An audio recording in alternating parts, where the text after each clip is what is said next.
I remember last year was actually our first year of history, and I did not like it because they would just give us a textbook.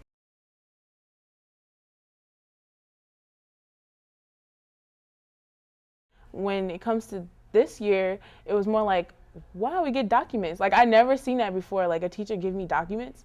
The Reading Like a Historian project turns the traditional history classroom on its head.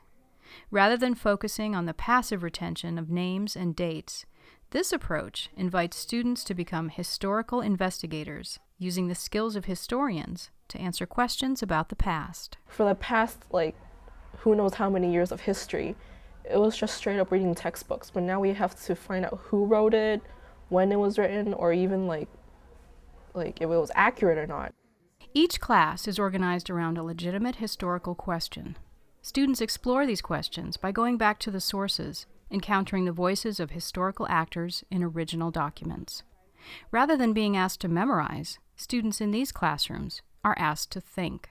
Usually you start out in this class, you've got your original story about a certain event, and you get these documents and it builds this picture around it, and you get a full idea of what's going on and different aspects. I know, that's what I'm saying. So he wrote on April 11th, which was the day that General MacArthur made his commands. There's usually some kind of an intro lecture or, giving students the background information, setting the stage for what they might not know. There was another reason that veterans specifically had more money and could, the GI Bill. And then typically it poses the question for the day.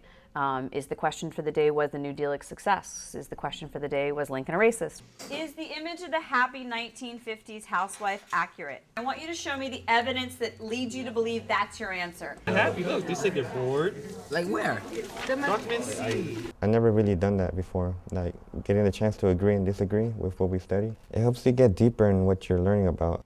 With funding from Stanford University's K-12 initiative, the Reading Like a Historian project was implemented in 5 San Francisco high schools during the 2008 school year. We have a crucial problem of literacy in our nation's urban schools. And the moment this approach goes into a school, what we automatically do is we double the amount of time that kids are exposed to text.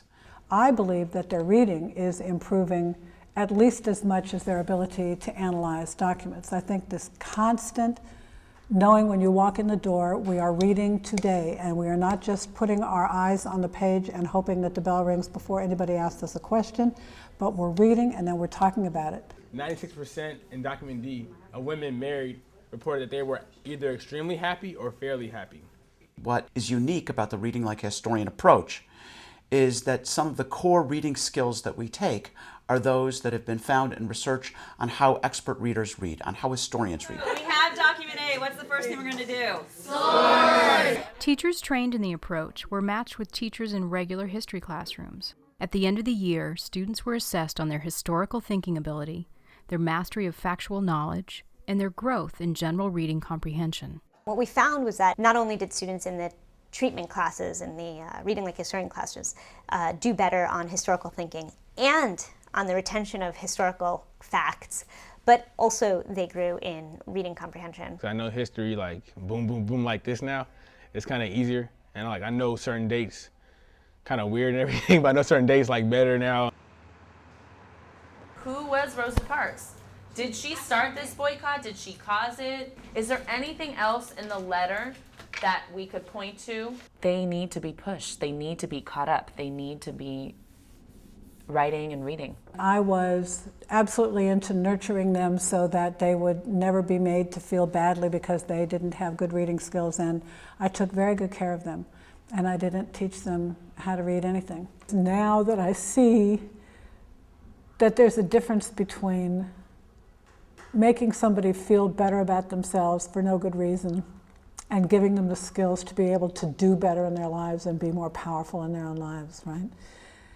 That's what I think this program has done for me as a teacher, because I'm able to see them actually do so much better. It makes your mind just work much more than it did in the past. I read more thoroughly and more detailed to certain parts. I look for certain things right away. It's helped me a lot also outside of history class. You can go to one news channel one day, the next channel the other day, and try to find the similarities and differences between them and how that's affecting the story. In the beginning, honestly, when Ms. Z gave us paper, the colored paper of the sourcing thing, I was like, what the heck is this? But afterwards, now that, well, the year is coming to an end, but I think it was really cool. Yeah, so far this is my favorite history class. Like, I really mean it.